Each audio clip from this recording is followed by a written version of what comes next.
Praise the Lord. கர்த்தருக்கு ஸ்தோத்திரம். தேவனுக்கு மகிமையுண்டாவதாக. தேவனுடைய பிள்ளைகளை இந்த நாளில் கூட தேவனுடைய வார்த்தை வெளிப்படும் நேரத்தில் தேவனுடைய வார்த்தையிலிருந்து நம்ம அநேக காரியங்களை கற்றுக்கொள்ள வேண்டும். ஒவ்வொரு நாளும் தேவன் நம்மளோடு கூட பேசி கொண்டிருக்கிறார். வேதத்தை வாசிக்கிறவர்கள் அதை நேசித்து வாசிப்பீங்கன்னு சொன்னால் அவருடைய வார்த்தை உங்களுக்கு தெளிவாய் புரியும்படிக்கு தேவன் நடத்துவார். இதனால கூட வேதத்தில் லூக்காவின் புஸ்தகத்தை எடுத்துக்கணும். அதில் 13ஆம் அதிகாரத்தில் கவனிங்க, 7ஆம் வசனத்திலிருந்து 9ஆம் வசனமும் வாசிப்போம். அப்பொழுது அவன் தோட்டக்காரனை நோக்கி, இதோ 3 வருஷமாய் இந்த அத்திமரத்திலே கனியை தேடி வருகிறேன், ஒன்றையும் காணவில்லை. இதை வெட்டி போடு, இது நிலத்தையும் ஏன் கெடுக்கிறது என்றான். அதற்கு அவன், ஐயா, இது இந்த வருஷமும் இருக்கட்டும், நான் இதை சுற்றிலும் கொத்தி எரி போடுவேன். கனி கொடுத்தால் சரி, கொடாவிட்டால் இனிமேல் இதை வெட்டி போடலாம் என்று சொன்னான் என்றார். நல்லா கவனிங்க, இங்கே இயேசு ஒரு ஓமையை பேசுகிறார். 6ஆம் வசனத்தில் நீங்கள் பார்க்கும்போது ஒரு ஓமை ஒன்று பேசுகிறார். அந்த ஓமையில் பார்த்தீங்கன்னா திராட்சை தோட்டம் ஒன்று இருக்குது. அது நடுவில் ஒரு அத்தி மரத்தை நாட்டி அதை என்ன பண்ணுற வைத்திருக்கா. ஒவ்வொரு நாளும் திராட்சை தோட்டங்களை பார்க்கறது எதை பார்க்குறேன்னா அந்த அத்தி மரத்தையும் பார்ப்பார். இந்த 3 வருட காலமாக நானும் பார்க்குறேன், ஆனால் இதில் என்ன பண்ணேன், ஒரு கனி கூட இல்லை. ஏன் இதை நிலத்தை கெடுக்கணும்? இதை ஏன் நிலத்தை கெடுக்கணும்? இதை என்ன பண்ணு, இன்றைக்கி வெட்டி போட்டுடு, இது இருக்கக்கூடாது. அப்போ இது உயிரோடு இருக்கக்கூடாது. இதுக்கு போகிற தண்ணீர், இதுக்கு கொடுக்குற ஜீவன் எல்லாம் வேஸ்ட். இது நிலத்தை கெடுத்து கொண்டிருக்குது. உயிர் உள்ளதாய் காணப்பட்டும் நிலத்தை கெடுக்கிறது. அநேகர் பார்ப்பாங்க, இது காய்க்கும், இது பூக்கும் அப்படின்னு நினச்சிருப்பாங்க. ஆனால் இது காய்க்கவும் காய்க்க மாட்டேது, பூக்கவும் பூக்க மாட்டேது. இன்றைக்கி நிறைய பேர் பாருங்கள், இப்படி தான் சபையில் கூட பார்த்திங்கன்னா நிறைய நேரங்களில் ஆலயத்துக்கு வருவார்கள், தேவனை தேடுவார்கள், வேத புஸ்தகம்லாம் சமைப்பார்கள், ஆனால் தேவனை மாத்திரம் மகிமைப்படுத்த மாட்டார். தேவனை மகிமைப்படுத்தாதபடிக்கு ஒவ்வொரு டைமும் ஏதாவது ஒரு காரியங்களை சொல்லி கொண்டிருப்பார். ஒவ்வொரு விஷயத்தையும் இப்படி இருக்குங்க, அப்படி இருக்குங்க, இப்படி இருக்குங்க. எங்க இவ்வளோ நாள் நீ சுகத்தோடு இருக்கீங்க, அதுக்கு தேவனுக்கு நன்றி சொல்லுங்க, அதுக்கு தேவனை மகிமைப்படுத்துங்க, அதுக்கு தேவனை உயர்த்துங்க, அதுக்கு தேவனை கனப்படுத்துங்க. ஆனால் இவர்களும் என்ன பண்ணுவாங்க, வர நேரம்லாம் அது பிரச்சனை, இது பிரச்சனை, இந்த பிரச்சனை, அந்த பிரச்சனை, இந்த பிரச்சனை. நிறைய பேருடைய வாழ்க்கையில் பார்த்தீங்கன்னா இன்றைக்கி இதுதான் ஒரு பிரச்சனையாக மாறி எப்போ பாரு ஏதாவது காரியங்களை சொல்லி சொல்லி சொல்லி சொல்லி என்ன பண்ணுறாங்க, அவங்க என் வாழ்க்கையில் இப்படி இருக்குது, என் வாழ்க்கையில் அப்படி நடக்குது, என் பிள்ளைகளுடைய வாழ்க்கையில் இப்படி இருக்குது, என்னுடைய குடும்பம் இப்படி இருக்குதுன்னு சொல்லிட்டு நிறைய நேரங்களை. ஆனால் தேவன் எதிர்பார்ப்பது உன்ன இடத்துல கனி கொடுக்குற ஒரு வாழ்க்கை. இந்த கனி உன்ன இடத்துல இருக்கா? இந்த கனிக்குரிய காரியங்கள் உன்னோட காணப்படுதா? வேதத்தில் பார்த்தீங்கன்னா ஒரு 9 கனிகள் சொல்கிறாரு. நாம் அந்த கனிகள் பார்த்திங்கன்னா நிறைய நேரத்தில் அந்த அன்பு, நம்ம அப்படி இருக்கணுங்க அப்படின்னு நினச்சிக்குவோம். ஆனால் கனி பாருங்கள், இங்கே இருக்குதுன்னா தேவனை நீ மகிமைப்படுத்த வேண்டும். ஆலயத்துக்குள்ள வரும்போது தேவனுக்கு உகந்த கனி அவர் பார்க்குறவர் பார்க்கும்போது பார்த்தீங்கன்னா, என் பிள்ளை எனக்காக என்ன மகிமைப்படுத்துகிறாங்களா, என்ன உயர்த்துறாங்களா? நான் ஆலயத்துக்குள்ளே உள்ளே போகும்போது நான் தேவனை மகிமைப்படுத்துகிற ஒரு பிள்ளையாய் மாற வேண்டும், நான் தேவனுக்கு உகந்த ஒரு பிள்ளையாக மாற வேண்டும். இங்க பாருங்க, இந்த தோட்டக்காரர் சொல்றாரு பாருங்க, அதுல பார்க்கும்போது, அப்பொழுது அவன் தோட்டக்காரனை நோக்கி, இதோ 3 வருஷ காலமாய் இந்த அத்திமரத்திலே கனியை தேடி வருகிறேன், ஒன்றையும் காணவில்லை. இதை வெட்டி போடு, இது நிலத்தையும் ஏன் கெடுக்கிறது என்றான். ஒன்றையும் காணல. அவர் பார்க்குற ஏதாச்சும் ஒன்றுனாச்சும் இருக்கணுமே. அப்போ ஒன்று கூட இல்லாத அளவுக்கு இன்றைக்கு என்ன பண்ணுறோம், மாறி போச்சு. அதனால தான் வெட்டி போடு. அதுக்கு அடுத்த வருஷத்தை பாருங்க, அதற்கு ஐயா, இந்த வருஷம் என்ன பண்ணுங்க, இருக்கட்டும், இந்த வருஷம் இருக்கட்டும். நான் என்ன பண்றேன்னா இதுக்கு ஸ்பெஷலாக கவனிக்கிறேன். ஸ்பெஷலாக என்ன பண்ணுறேன், இதுக்கான வார்த்தை. இப்படி தான் ஆண்டவர் ஒரு சிலர்கிட்ட கனி இல்லாத போது அவளுக்காகவே பேசி கொண்டிருப்பார், அவளுக்காகவே பிரசங்கம் வரும், அவளுக்காகவே வார்த்தை வரும். ஆனால் அவர்களும் என்ன பண்ணுறாங்க, எப்போ பாரு என்ன இப்படி சொல்கிறது தான் மேலே போச்சு, எல்லாரையும் விட்டுறாரு, என்ன மட்டும்தான் இப்படி பண்ணுறேன் அப்படி நீங்கள் எண்ணிக்கொள்றீங்க. இல்லைங்க, ஊழியக்காரர்கள் எதுக்காக உங்ககிட்ட பேசுகிறாங்கன்னா, நீ கனி கொடுக்குற வாழ்க்கை வேண்டும், நீ கனி கொடுக்குற மகளாய் மாற வேண்டும், நீ கனி கொடுக்குற ஒரு மகனாய் மாற வேண்டும் என்பதற்காக அவங்க பிரயாசப்படுறாங்க. தேவனுடைய வார்த்தை உனக்காகவே புறப்பட்டு வருது. அவ்வளோ பெரிய தோட்டம், திராட்சை தோட்டம், அதெல்லாம் விட்டுட்டு இந்த ஒரு மரத்தை தனியாக கவனிக்கிறாங்க. இதற்கு நான் என்ன பண்ண போகிறேன், ஐயா இந்த ஒரு விஷயம் இருக்கட்டும், நான் என்ன பண்ணுறேன், இதுக்கு கொத்தி எரிப்படுகிறேன். அந்த மரத்தை தனிப்பட்ட விதத்தில் நான் என்ன பண்ண போகிறேன், கவனிக்கிறேன், அதற்கு வேண்டியதை நான் கொடுக்கிறேன், அதுக்கு வேண்டியதை செய்கிறேன் என்று சொல்கிறார். இன்றைக்கு உனக்கு வேண்டியதை செய்யக்கூடிய ஒரு தேவன் இருக்கிறார், உனக்கு வேண்டியதை தரக்கூடிய தேவன் இருக்கிறார். நீ கனி கொடுக்க வேண்டும், நீ ஒரு கனி உள்ள ஒரு வாழ்க்கை வாழ வேண்டும், நீ ஒரு கனி உள்ள ஜீவியம் இருக்க வேண்டும்னு அவர் உனக்காக பிரயாசப்பட்டு கொண்டிருக்கிறார்.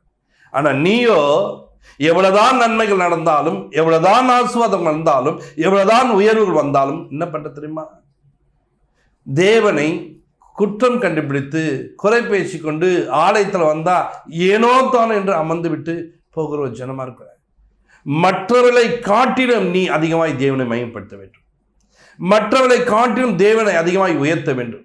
மற்றவர்களை விட நீ தேவனுக்கு அதிகமாய் பிரியமா இருக்கணும். ஏன்னா அத்தனை திராட்சை தோட்டத்தை எத்தனையோ கொடிகள் இருக்கலாம், அவைகளெல்லாம் விட்டுட்டு தான் உனக்கு தனியாக ஸ்பெஷலாக இந்த ஒரு வருஷம் இருக்கட்டும், நான் இதை என்ன பண்ணுறேன், இதுக்கு கொத்தி எரிப்போடுன்னு சொல்லிட்டு இதற்கென்று தனியாக ஒரு வேலை பார்க்குறாங்க.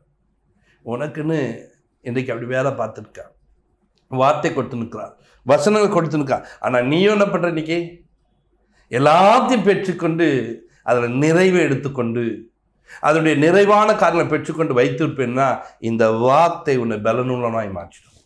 நீ கனி கொடுக்கணும் நான் மாற்றிடும். கவனிங்க, அதில் 9ஆம் வசனத்தை பாருங்க. கனி கொடுத்தால் சரி, சரி கொடாவிட்டால் இனிமேல் இதை வெட்டி போடலாம் என்று. இனிமேல் இதை வெட்டி போடலாம். கனி கொடுத்தால் சரி, கனி கொடுத்தால் உனக்கு வார்த்தை வந்துட்டே இருக்கும், வசனம் உன்னை தேடி வந்துட்டே இருக்கும். நீ கனி கொடுக்க வேண்டும், நீ நல்லவளாய் மாற வேண்டும், தேவனுக்கு உகந்த ஒரு பாத்திரமா இருக்கணும். தேவன் உன்னை விரும்பும் போது, உன்னை பார்க்கும்போது அவர் விரும்பக்கூடிய கனி உனக்குள்ள இருக்கணும்னு சொல்லிட்டு அவர் பிரயாசப்படுறாங்க. ஆனால் நீ என்ன பண்ற, தொடர்ந்து வார்த்தைகளை கேட்டோம், ஏனோ தானும் ஏனோ தானும் ஏனோ தானும் என்ற ஜீவியம் இருக்கும்போது நீ அங்கே வெட்டப்பட்டவனாய் மாறிடுவாய், வெட்டப்பட்டவனாய் மாறிடுவாய். உனக்கு சபை ஒன்றும் பிரயோஜனம் இருக்காது, சபைக்கு உனக்கு ஒரு ஐக்கியம் இருக்காது, தேவனுக்கு உனக்கு ஒரு ஐக்கியம் இருக்காது. அப்போங்க என்னத்தை தேடி என்ன பிரயோஜனம், என்ன தேவனோடு கூட பழகி என்ன பிரயோஜனம்? உனக்காகவே தேவன் இடைப்பட்டாரே, உன் வாழ்க்கையை மாற்ற வந்தாரே, உனக்கு உதவி செய்கிற தேவனாக இருந்தாரே, ஏன் நீ இப்படி இருக்கிறாய்? இன்றைக்கு தேவ சமூகத்தில் வந்திருக்க பிள்ளையே, உன் தேவன் பெரியவராச்சே, உனக்கு உதவி செய்ய அவர் காத்திருக்கிறாரே. இன்றைக்கு அவருடைய சமூகத்தில் வந்திருக்க நீ, அவருடைய பாத்தில் அமர்கிற நீ, இன்னைக்கு உன் கூட ஆண்டவர் பேசும்போது நீ எடுத்துக்கொண்டு நீ கனி கொடுக்கிற ஒரு வாழ்க்கைக்குள்ளே வர வேண்டும். இந்த கனி எப்படிங்க நான் கொடுக்க முடியும்? இந்த கனி உள்ள ஒரு வாழ்க்கை எப்படி நான் வாழ முடியும்? இந்த கனி கொடுக்கணும் கர்த்தர் எப்படி என்னை மாற்றுகிறார்? யோவான் 15 அதிகாரத்தில் 2ஆம் வசனம் சொல்றாரு பாருங்க. என்னில் கனி கொடாதிருக்கிற கொடி எது? என் கூட நினைச்சிருந்து கனி கொடுக்கலன்னு சொன்னா அதை அவர் அறுத்து போடுகிறார், அதை அவர் அறுத்து போடுகிறார். கனி கொடுக்கிற கொடி எதுவோ, கனி கொடுக்கிற கொடி எதுவோ அது அதிக கனிகளை கொடுக்கும்படி அதை சுத்தம் பண்ணுகிறார். அந்த கனி மாத்திரம் கொடுக்கிறவனா இன்னும் கனிகள் கொடுக்கும்படிக்கு அதை சுத்தம் பண்ணுகிற ஒரு தேவனா இருக்கிறார். இன்றைக்கு அவரோடு கூட இணைந்து கொண்டு அவருடைய சமூகத்தில் போய் அவருடைய ஆலயத்தில் நின்று கொண்டு அவரோடு கூட உறவு வைத்துக் கொண்டு நம்ம எப்படி வாழ்கிறோம் இன்றைக்கு யோசித்து பார்க்க வேண்டும். நீங்கள் நிறைய இடத்துல என்ன பண்ணுறதுமா, கனி கொடுக்காத ஒரு வாழ்க்கை. ஆலயத்துக்குள்ளே தான் இருப்பேன், பாட மாட்டேன், ஆலயத்துக்குள்ளே தான் இருப்பேன், துதிக்க மாட்டேன், ஆலயத்துக்குள்ளே தான் இருப்பேன், அங்கே எங்கெங்க வேடிக்கை பார்த்து கொண்டு இருப்பேன். ஏன் தெரியுமா?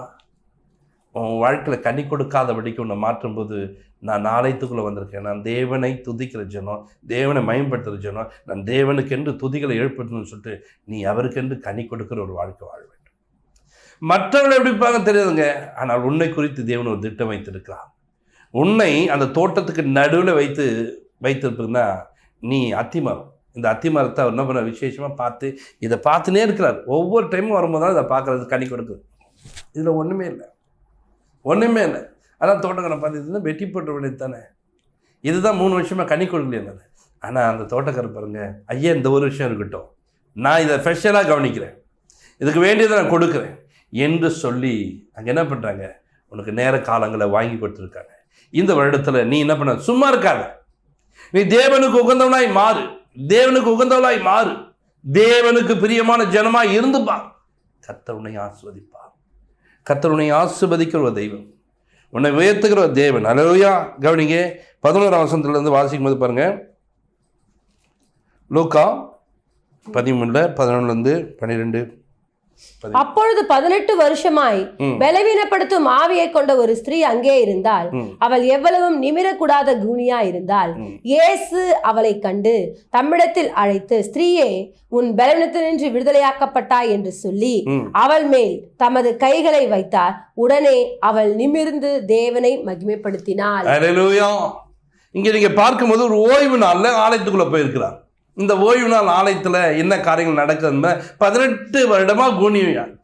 இந்த 18 வருடம் கூனி என்ன பண்ணுறாரு, எவ்வளவு வேதம் நிமிர முடியாமல் மாத்திரம் இல்லை, தேவனை மயம்படுத்தாங்க.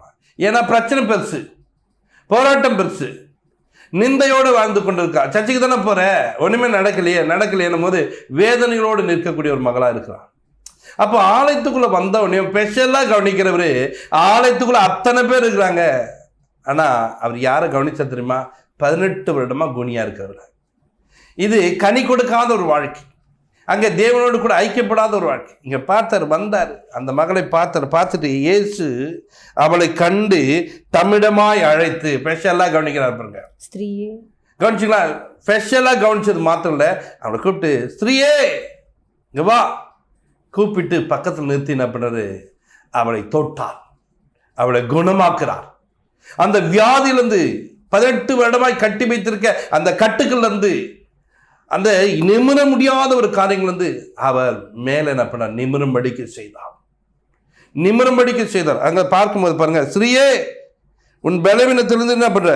விடுதலையாக்கப்பட்டார். உனக்கு ஒரு பலவீனம் ஒன்று இருந்தது, நீ கனி கொடுக்க முடியாத ஒரு வாழ்க்கை, பலவீனப்பட்டு இருக்கிறா. ஏங்க கனி கொடுக்க முடியல?